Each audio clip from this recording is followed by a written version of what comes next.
I wanted to talk about today how to catalog a rare book. Now, this is one of the most frequent questions I'm asked by people who are entering the rare book world or people who just want to experiment and dip their toe into buying and selling rare books online. And I can understand for a beginner this is a very intimidating first step. Sometimes there is a tornado of bibliographical terms out there, and you can feel rather swept up in them. But it is important to make a best effort to describe your books accurately. You don't want to put up misleading information, which at the extreme could be misrepresentation and lead to returns and unhappy customers. But I can assure you, making a reasonably accurate description is much simpler than it sounds. So this is not by any measure meant to be a video on a basic course in bibliography. It is just meant to give some pointers how to make an accurate book description for selling something online. Now, I also really encourage collectors, besides booksellers, to catalog their books and not to be reliant upon the descriptions supplied to them by booksellers, but to not only check those descriptions, of course we never make mistakes, but by cataloging you really engage with the work you purchased. And there is a great pleasure, I think, in articulating the reasons you purchased the work, and you may discover something new about it, something overlooked, as well as some new avenue even for your collecting interests. So let's go about cataloging. So there are two parts to a catalog description. At the top part, number one, we would have the bibliographical part, the title, the date, some information about the physical characteristics of the book.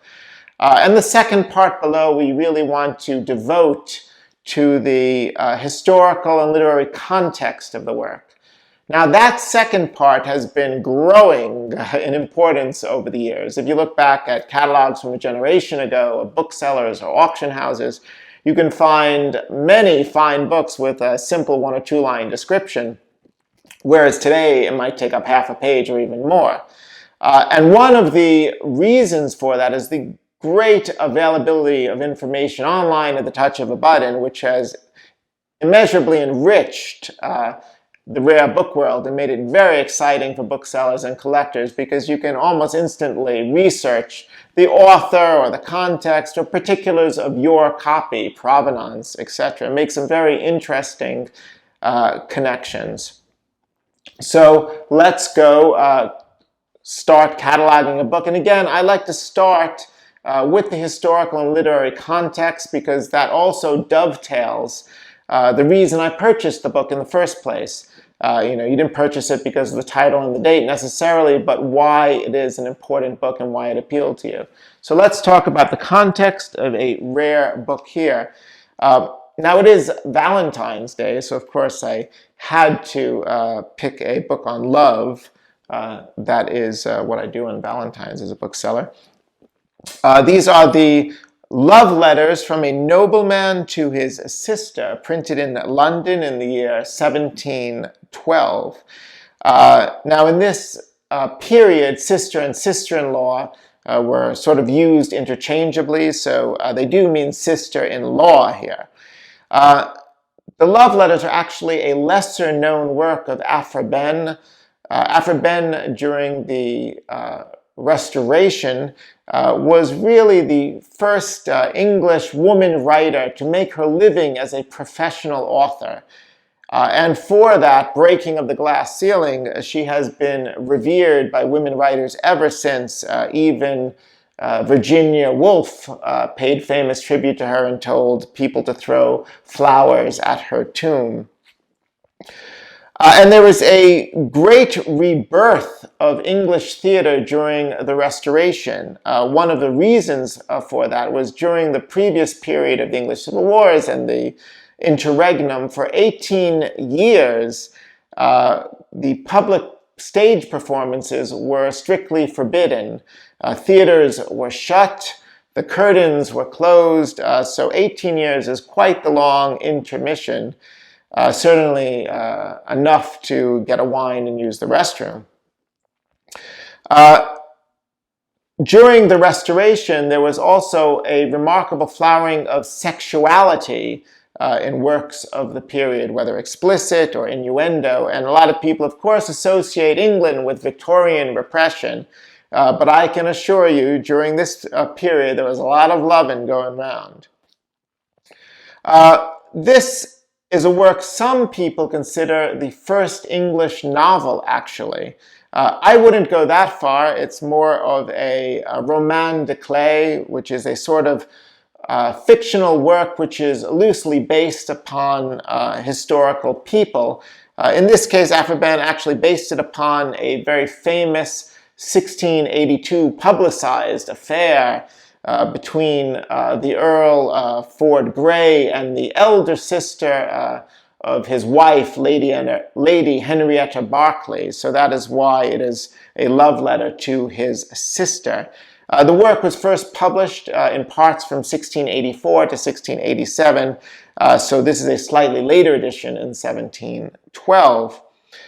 This is also a work of what I would call amatory fiction, love fiction of the period, which is extremely interesting because it really represents the birth of the romance novel. There are people today who collect the history of the romance novel, and this is then perhaps the first Harlequin romance. So if you're on the supermarket aisle, reach for the love letters of Aphrabén. Let me just read you a tiny part between one of the characters, Sylvie, and Philander. She says, "Approach, approach, you sacred queen of night, and bring Philander veiled from all eyes but mine.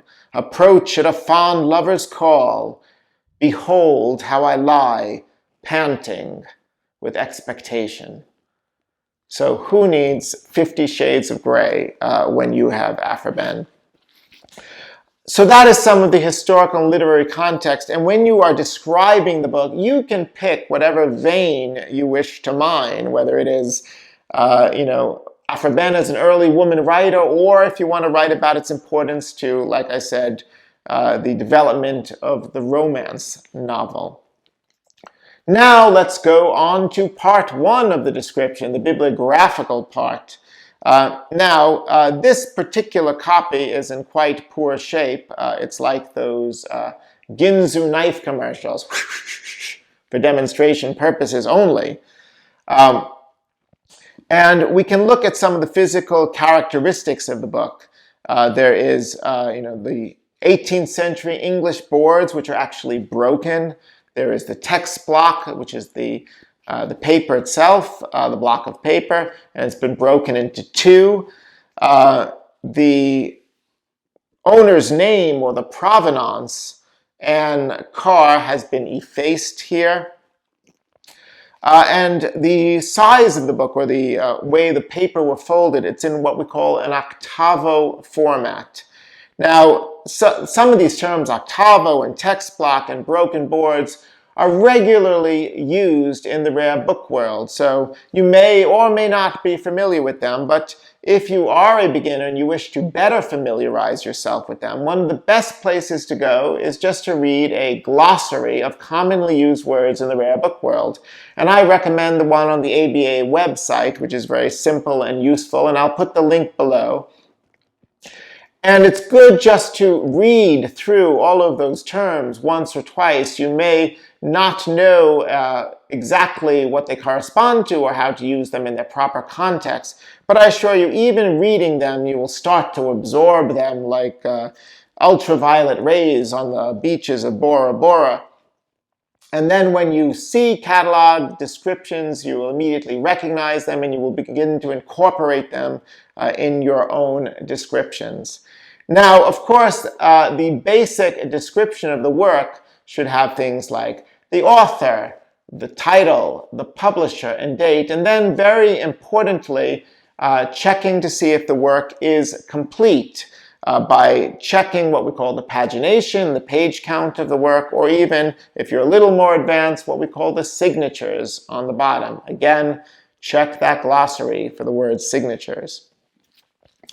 You can, as I've said in previous videos, go to a site like worldcat.org and plug in the title and the date of your work and get the page count and see if it corresponds exactly.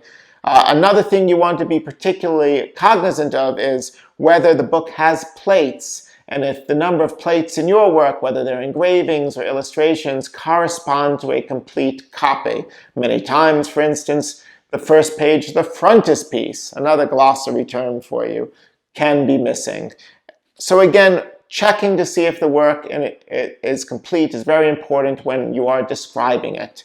And finally, you want to describe, of course, the condition of the work as best as you can, how worn the binding is, if there are any internal faults or problems with the book. Now, if you make mistakes, don't worry. Again, this is really best efforts. I can assure you, in Dante's Inferno, there is no place in hell for a miscatalogued book, although I have not personally explored all the levels yet. Another way to begin to improve your cataloging is to familiarize yourself with some of the best of breed catalogers out there, and that is by reading other booksellers' catalogs. So if you go on the ABA website, you will find new catalogs listed. Now I can name some of my favorite booksellers, and I don't mean to exclude others, just off the top of my head. I love Simon Beattie and Justin Croft and Honey and Wax and the descriptions at Manhattan Rare Books. I'll put their links below. These are booksellers that you can just tell pour their heart and soul into their catalogs and make you want to hit buy it now on everything.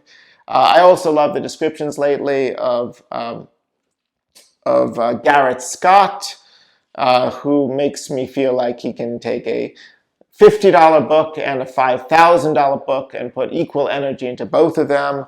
I like Patrick Olson, who finds very interesting and unique undiscovered things about books that he wants to highlight.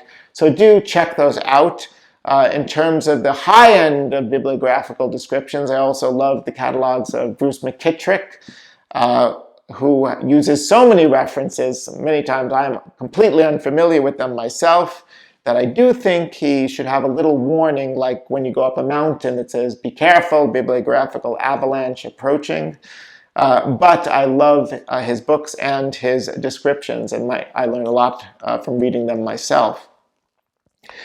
So you can also check out the auction houses, which regularly post catalogs. I certainly love Christie's descriptions. Sotheby's, do not close my account if I say Christie's is my favorite. But that is another good way to explore how they catalog. It also gives you a sense of what is hot and what is not in the market. And as I said, I am available if you want to reach out to me, send me your descriptions. I'm happy to look at them if you are starting out in the field and help in any way that I can.